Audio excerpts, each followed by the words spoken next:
Assalamualaikum warahmatullahi wabarakatuh. A'udzubillahi minasyaitonir rajim. Bismillahirrahmanirrahim. Iqra bismi rabbikal ladzi khalaq. Khalaqal insana min 'alaq. Iqra wa rabbukal akramul ladzi 'allama bil kalami 'allamal insana ma lam ya'lam. Shadaqallahul azim. Alhamdulillah, puji syukur kita panjatkan kehadirat Allah Subhanahu wa taala atas segala kesempatan dan waktu luang yang diberikan kepada kita semua, sehingga segala aktivitas kehidupan kita dapat kita selesaikan dengan baik, dan semoga apa yang kita kerjakan pada kesempatan kali ini dapat diterima baik oleh Allah Subhanahu wa taala sebagai amal ibadah. Seraya tak lupa menyampaikan salawat dan salam kepada Rasulullah Sallallahu Alaihi Wasallam, Nabi panutan kita, Nabi teladan kita dalam segala aktivitas kehidupan.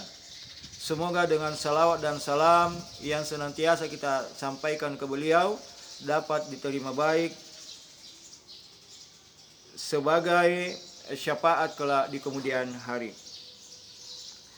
Saudara-saudara sekalian, pada kesempatan kali ini insya Allah kita akan ketengahkan ulasan tentang revolusi ilmu.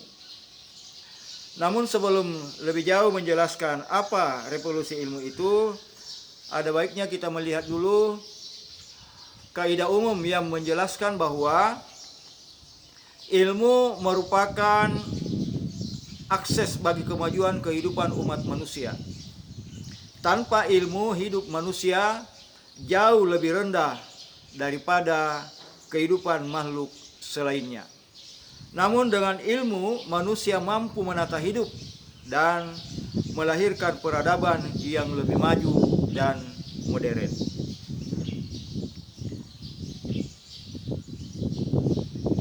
Saudara-saudara sekalian, revolusi ilmu. Perkembangan ilmu dari zaman pra-Yunani kuno sampai saat ini telah banyak mengalami perubahan. Hal itu didorong oleh keingintahuan manusia dalam hal-hal baru yang belum pernah ada sebelumnya. Dengan semua ini dapat mengembangkan potensi kreatif individu dan kelompok yang merupakan kemungkinan dan kekuatan dalam rangka perubahan kehidupan manusia bersangkutan. Tenggang waktu yang sangat lama ini berbagai bidang ilmu mengalami revolusi, sebagaimana pendapat Kuhn dalam buku Haryono Imam yang menyatakan bahwa ilmu memang berkembang secara revolusioner. Sejalan dengan itu, maka dapat dikatakan bahwa revolusi dilakukan dengan membuang paradigma lama dengan paradigma lama yang telah kritis dan mengambil paradigma baru yang berlawanan dan bertentangan. Namun paradigma baru tersebut dianggap lebih rasional, logis, dan dapat diandalkan serta diyakini lebih memberikan janji atas kemampuannya di dalam memecahkan berbagai permasalahan untuk masa depan umat manusia. Revolusi berarti perubahan yang cukup mendasar dalam suatu bidang tertentu. Revolusi ilmu atau yang kerap kali disebut sebagai revolusi ilmiah adalah masa saat gagasan-gagasan baru dalam bidang fisika, astronomi, biologi, anatomi manusia, kimia, dan ilmu pengetahuan lainnya berkembang dengan sangat pesat dan menjadi dasar pijakan bagi ilmu pengetahuan modern. Menurut catatan sejarah, revolusi ini bermula dari Eropa, dari masa Renaissance hingga akhir abad ke-18 Masehi. Periode ini disebut juga sebagai abad pencerahan. Dari periodisasi serta pengenalan tokoh dan karyanya pada uraian yang telah dikemukakan tersebut, tersirat di dalamnya tentang revolusi yang terjadi. Adapun revolusi ilmu tersebut dapat dilihat pada beberapa contoh penjelasan berikut ini. Revolusi astronomi. Dulu orang mengetahui hanya ada 5 planet di cakrawala kita. Kemudian dengan laju pesatnya kemajuan ilmu pengetahuan dan teknologi, maka ditemukan kemudian 3 planet baru dan ribuan planet kecil. Hal ini mengindikasikan bahwa kemajuan dari aspek astronomi tersebut semakin sangat pesat. Kemudian masyarakat yang ada sekarang percaya bahwa bumi dengan semua anggota tata surya beredar mengelilingi matahari.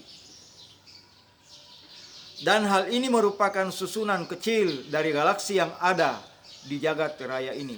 Tetapi semula orang beranggapan bahwa bumilah sebagai pusat alam semesta, sehingga semua benda angkasa beredar mengelilingi bumi. Nah, beberapa tokoh dalam revolusi ini adalah Nicolaus Copernicus, Kepler, dan Galileo, yang memberikan pandangan baru mengenai perkembangan ilmu pengetahuan yang terkait dengan astronomi. Yang kemudian pendapatnya mengatakan bahwa bukan bumi yang mengedari matahari, bukan matahari yang mengedari bumi, tetapi bumilah yang mengedari matahari. Kemudian revolusi fisika berawal dari hukum gerak dan gravitasi yang dikemukakan oleh Newton, dan penemuan listrik dan magnetisme oleh Faraday, Ohm, dan lain-lain selama abad ke-19. Studi-studi ini mengarah pada penyatuan dari 2 fenomena menjadi satu teori elektromagnetisme. Oleh Maxwell dikenal sebagai persamaan Maxwell. Pada abad ke-20, penemuan-penemuan tersebut menimbulkan revolusi dalam bidang fisika. Menurut Salam, hal tersebut benar-benar menghantarkan manusia ke zaman listrik dan industri modern. Hingga pada saat ini, bidang fisika terus mengalami perkembangan. Akhirnya, dari revolusi fisika berkembang menjadi revolusi elektromagnetik. Revolusi elektromagnetik secara drastis mengubah cara hidup manusia. Revolusi elektromagnetik menghadirkan sumber daya listrik, telekomunikasi, radio, televisi, radar, dan telepon atau telegraf hingga sinar X yang digunakan dalam dunia yang sangat luas ini. Komunikasi yang ada sebelumnya mengandalkan surat dan kurir, sehingga pesan sampai di tangan penerima setelah beberapa lama waktunya. Sekarang mengandalkan gelombang elektromagnetik yang merambat dengan kecepatan yang sangat tinggi, dan pesan diterima oleh penerima dalam waktu yang sangat singkat. Kemudian revolusi industri. Industri atau revolusi industri yang dimulai dengan pembuatan mesin uap pada tahun 1789 memberikan percepatan yang begitu besar terhadap perubahan prinsip-prinsip produksi dari pemanfaatan tenaga hewan atau manusia beralih ke tenaga mesin. Mesin-mesin dihasilkan untuk kebutuhan pabrik dan transportasi. Kapal layar berganti menjadi kapal uap, muncul kereta api dan mobil untuk menggantikan kereta kuda. Aktor pada revolusi ini adalah James Watt. Perkembangan setelah revolusi industri membawa pada penggunaan minyak untuk menggerakkan mesin, serta rekayasa pompa untuk membuat ruang vakum dan ruang bertekanan tinggi. Kemudian revolusi semikonduktor. Revolusi ini dimulai dengan rekayasa transistor pada tahun 1947. Revolusi ini dapat juga dinamakan sebagai revolusi elektronika. Penemuan transistor membuat dunia elektronika menjadi sederhana dan murah. Radio, televisi, telepon, perangkat pesawat terbang, alat elektronik lainnya menjadi lebih sederhana. Dengan alat ini, ribuan produk yang memudahkan kehidupan manusia pun dihasilkan. Dunia komputer juga merupakan produk atau efek dari revolusi semikonduktor ini. Begitu juga dengan teknologi laser, internet, nirkabel, dan mobil communication atau telepon genggam yang sangat pesat berkembang sampai saat ini. Revolusi ini masih juga akan berkembang ke arah kemajuan yang lebih pesat lagi, dan itu tidak tertutup kemungkinan. Kemudian revolusi fotografi. Revolusi fotografi dimulai pada tahun 1988. Revolusi ini mengubah total mekanisme fotografi dan menenggelamkan penggunaan film emulsi dan kertas foto. Revolusi ini dimungkinkan oleh rekayasa CCD, Chart Coupled Device, pada tahun 1968 dan diwujudkan sebagai piranti yang mampu merekam gambar pada tahun 1974. Kualitas gambarnya pada waktu itu masih rendah dan masih hitam putih, serta masih bersifat analog.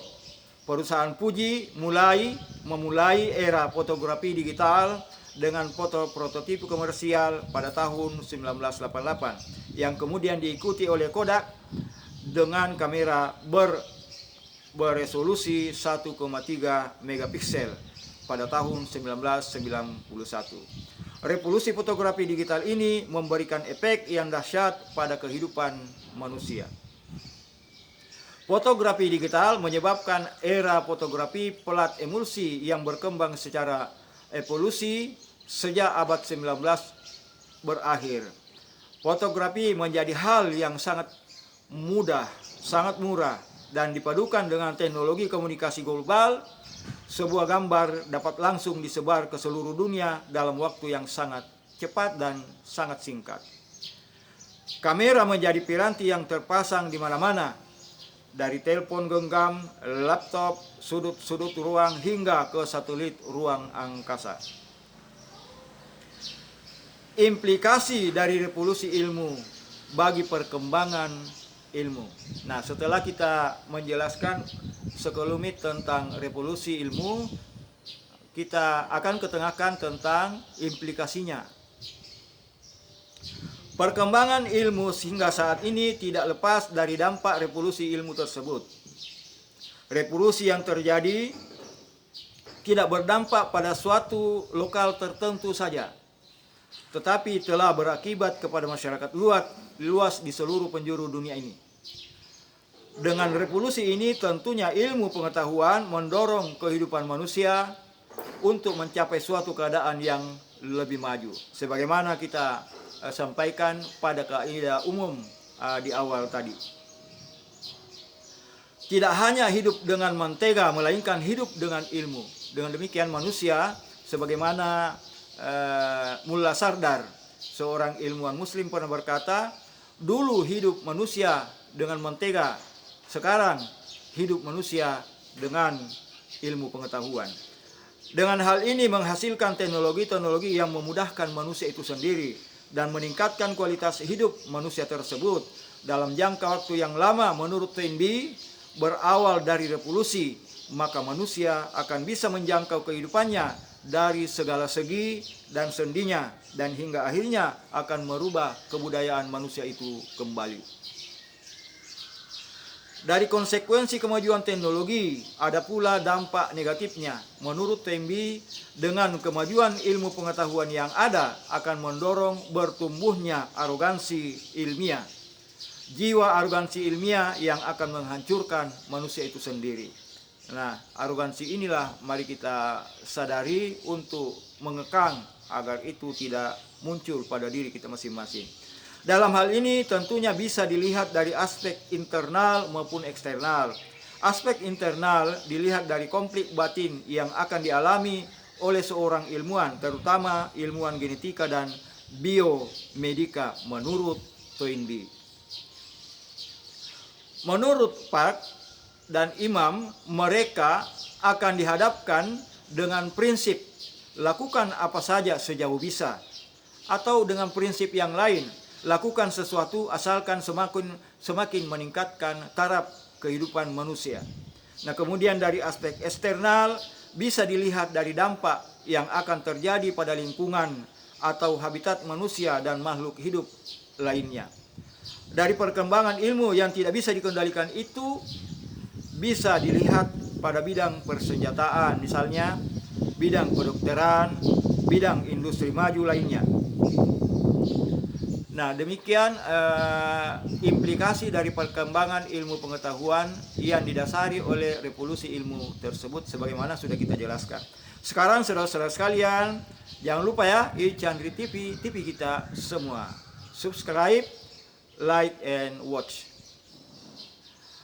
Ulasan tentang revolusi ilmu sebagaimana sudah dijelaskan di atas akan diketengahkan beberapa pertanyaan mengenainya. Pertanyaan tersebut disarankan atau diajukan sebagai alat uji kemampuan apakah ulasan tersebut secara keilmuan sudah dapat dipahami untuk diaplikasikan dalam kehidupan kita masing-masing. Pertanyaan tersebut antara lain: 1. Apa yang dimaksud dengan revolusi ilmu? Yang kedua, bagaimana proses kejadiannya? Uraikan minimal 3 contoh terjadinya revolusi ilmu tersebut.